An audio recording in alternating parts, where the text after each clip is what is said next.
Hello, Internet friend. Today on Value Side, what did the Federal Reserve see that we missed? I'm David Ravel. Well, on Wednesday, March 19th, the Federal Reserve Open Market Committee made its latest decision on interest rates. Steady as she goes, said the Fed, a succinct decision that led to one of the shortest Fed statements in recent memory.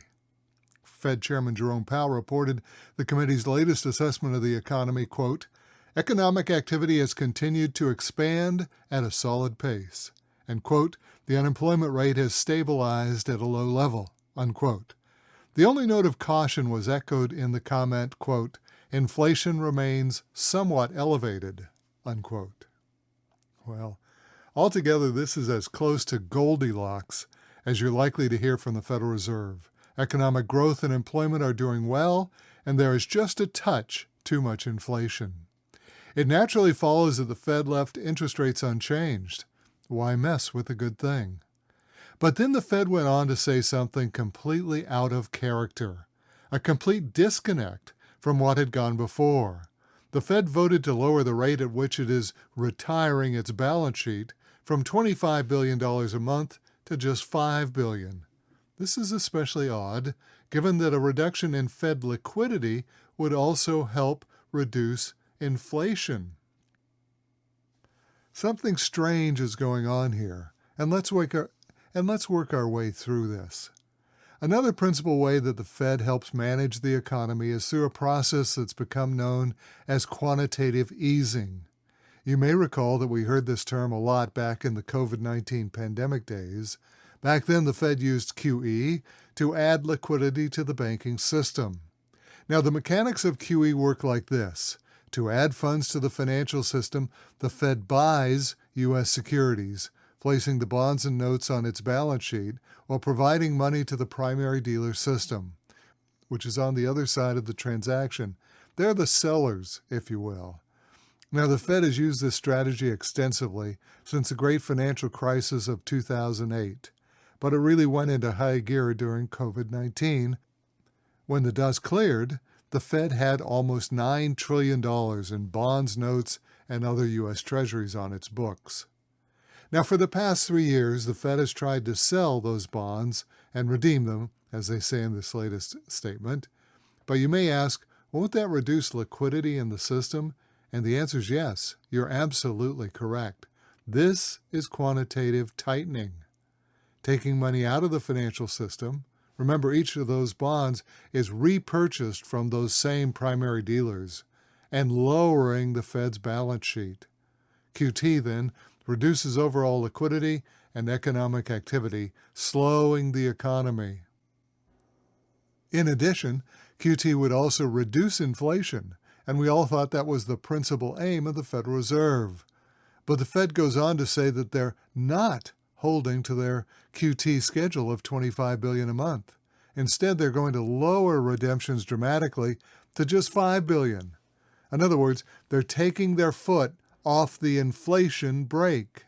Strange. It seems that the Fed sees something they don't want to talk about, something that's making them cautious about the current outlook for the economy. And indeed, a lot is going on over at 1600 Pennsylvania Avenue. President Donald Trump has put a lot into motion, much of which reverses the highly stimulative policies of the prior administration. The DOGE program is laying off substantial numbers of government workers, which will have a chilling effect on the economy, particularly in Washington. And the deportation of illegal immigrants could potentially reduce the number of consumers by millions. Reducing government spending is a drag on fiscal stimulus. Additionally, the Fed must look to its restrictive policies. Significant changes in monetary policy can impact the economy long after they've been instituted. It's been just 18 months since the Fed halted its dramatic increase in interest rates. It's conceivable that the full impact of that interest rate hike is still working its way through the system as consumers and businesses adjust to this new, higher rate environment. Finally, all of this has caught the attention of a group of researchers in Georgia, the Fed's own Atlanta branch, shocked the investment world in February when it dropped its GDP growth projection to a negative 1.5%, later lowering that to 2.8%. Now, the Atlanta Fed does not attribute this decline in projected GDP growth to the main office, and I wouldn't either if I wanted to keep my job.